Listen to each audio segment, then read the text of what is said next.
Meghan Markle has a Caucasian family of traitors. I definitely see a narcissistic personality disorder, and I'm not diagnosing her. Yeah, I feel sorry for Harry because I think both of them are turning into lost souls at this point. There is growing outrage after Meghan Markle's own brother begs Prince Harry to cancel the royal wedding, writing, "It's not too late." Just a waste of white privilege. Gone down the drain of a Shell gas station truck stop toilet. As a race in America, y'all done had a 400-year plus head start. And the best y'all can do with that is bash the half-black family member for some chump change? Cleveland police officer Timothy Lodeman killed Tamir Rice, a 12-year-old boy, and was fired from the police department not because he murdered that 12-year-old boy, but because he lied on his application. We're not even talking about prison time that he should be serving. That murderer is out here living his best life, no problem. So y'all should definitely be able to be doing better than okay by default. And you treacherous Michelob Ultra drinking tadpoles got the nerve to wonder why when she saw y'all interviews, she was like this. It ain't nothing to cut that bitch off. To the sister, she felt like this about you a long time ago. It ain't nothing to cut that bitch off.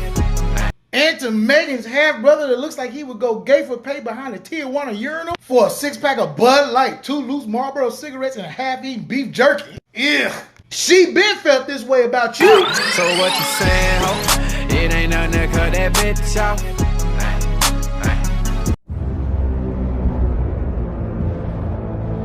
If you are easily triggered, my advice is that you leave now. Do you hear what I just said? Get your shit and go out the door. Hurry up, get your head out. Here's the mom and the bitch. Anybody ever been through the storm and the rain? You gon' fight, oh, hey. You gon' fight, oh, hey. You gon' fight, oh, hey. Yeah. Samantha Karen Markle, formerly known as Samantha Grant, but you wanted to cash in on your sister's notoriety, so you changed your name back to Markle. Meghan don't even know you. she didn't lose her dad. She iced her dad. But the bottom line is we were a family, and I think to suggest that she was an only child was really delusional. Your half-sister on your father's side has written a supposedly tell-all book about you. What is your relationship with her? I think it'd be very hard to tell all when you don't know me. I grew up as an only child, which everyone who grew up around me knows.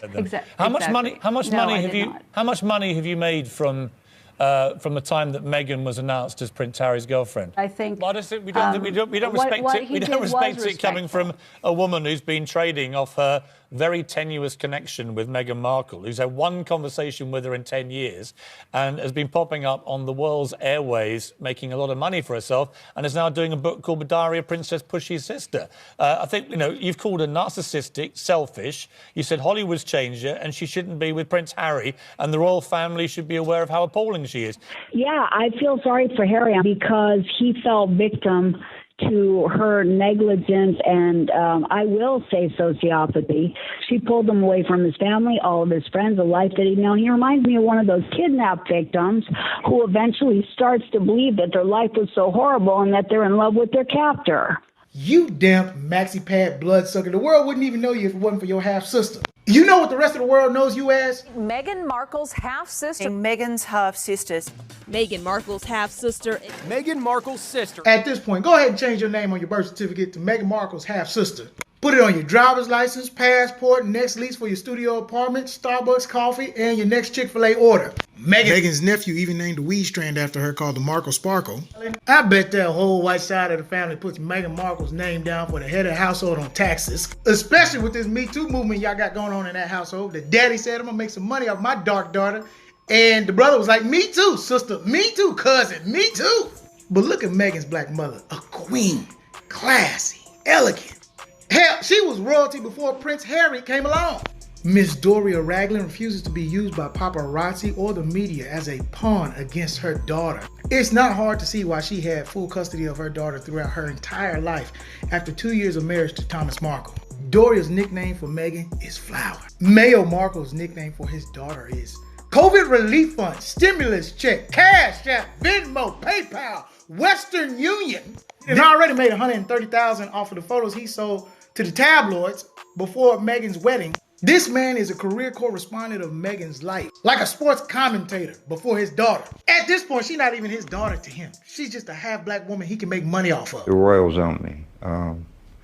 Harry owes me. Meghan owes me. My daughter told me that when I reach my senior years, she'll take care of me. I'm in my senior years now. I'm 75 years old. So it's time to look after Daddy. And how, as a parent and as a man, can you go on television and say your daughter owes you, that she's supposed to be taking care of you when you a senior citizen? Bitch, nigga, this ain't the early 1800s. That's what a 401k is for. You ain't supposed to be out here trying to live off the back of your half-black daughter, Thomas Jefferson. This sperm donor that went from a part-time father to a temp service daddy, now a full-time leech. Both white sides of her family is turned against her. Her in-laws and her blood family. They're doing all this while she's pregnant. How dismissive of the emotions and the stress that she could be going through as a half-black woman. No sympathy or mercy. If this ain't a nigga wake-up call, I don't know what is. Wake up, nigga. A nigga wake up calls a bitch. Most white media outlets are tearing this girl to shreds. And this is what Caucasian media has done across the board to us throughout our entire history. Vilifying us with every chance they get to justify why our feelings, our emotions, our stress, and our traumas should not even be taken into consideration for one moment. This is how they feel about all of us. But y'all can't wait to invite them to the cookout for showing simple human decency, because they did a TikTok challenge to a black song. But they have never invited us to the justice cookout, legislation cookout, the financial cookout, or the economic cookout. So for any of you black folks that's out there saying, why are we getting involved? Why we gotta say something? This ain't none of our business. We shouldn't even get involved. Use a whole goddamn lie. I'm not saying everybody has to speak up, but don't knock the ones who do. Because it's always only a matter of time before it's the next black person's turn to be castrated by the media. While white counterparts like alleged pedo predator Prince Andrew sees mercy and grace as he fades to the background, not even as noise. I'm out. Thank you so very much. Ready? Don't forget to subscribe to my YouTube page. Follow me on Instagram, Twitter, and Facebook. Thanks for watching.